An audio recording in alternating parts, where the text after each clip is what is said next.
program that we do is also partly based on the Department of Homeland Security's Run, Hide, Fight series, in which students, if you can't run and you can't hide, then you definitely have to fight. You've got to get people out of harm's way. That's the first thing you've got to do.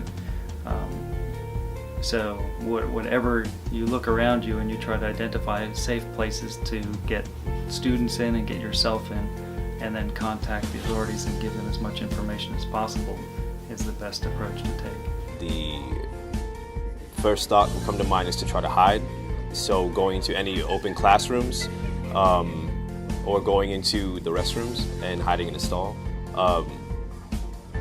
And if those are closed, I personally will just try my best to get out of the building as fast as possible. So the UCF Police Department is prepared for any active shooter type situations. Each of the officers is trained in the active shooter response drills. We actually hold regional campus events here during last March, in which agencies from all over Central Florida participated. Faculty, and I believe staff as well, have experienced workshops in the past. In our case, it was about 2 years ago, maybe about a year and a half ago, when we all, in a faculty meeting, went through a little bit of a workshop review with some members of the University Police Department, and just learned about the general ideas associated with dealing with a situation where there might be a shooter on campus. So I think how I've been trained to react is to look for an open classroom and to go in there and block the door and get under the tables and everything.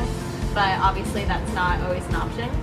So I think just finding the nearest way out is kind of what we've been trained to do. So even if there's a gunman, just looking for the closest bathroom to barricade yourself. We haven't really been trained to fight, we've been trained to hide. In conjunction with the Office of Emergency Management, the police department puts on a program called Shots Fired. It takes about an hour, and the first 20 minutes of it is the Office of Emergency Management talking about all the ways that they can help students be notified in the case of an emergency and the things that they do afterwards, followed by a short video, and then we do an actual debriefing of the video to show you what you should do and what you should think about in these type situations. I believe that there's a very good reason why we have in the past kept certain areas of our society free from concealed weapons.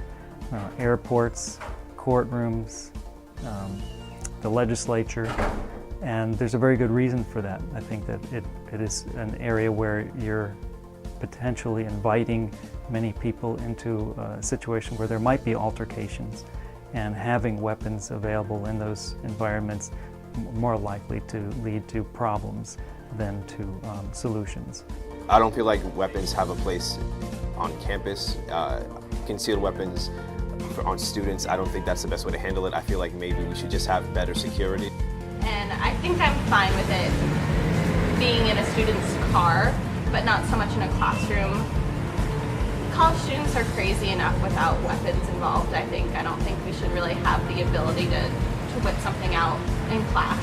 Concealed campus carry bill has been making its way through the Florida legislature recently. It has been the position of all university presidents on down and their police chiefs to object to this type bill. We don't feel that it's necessary.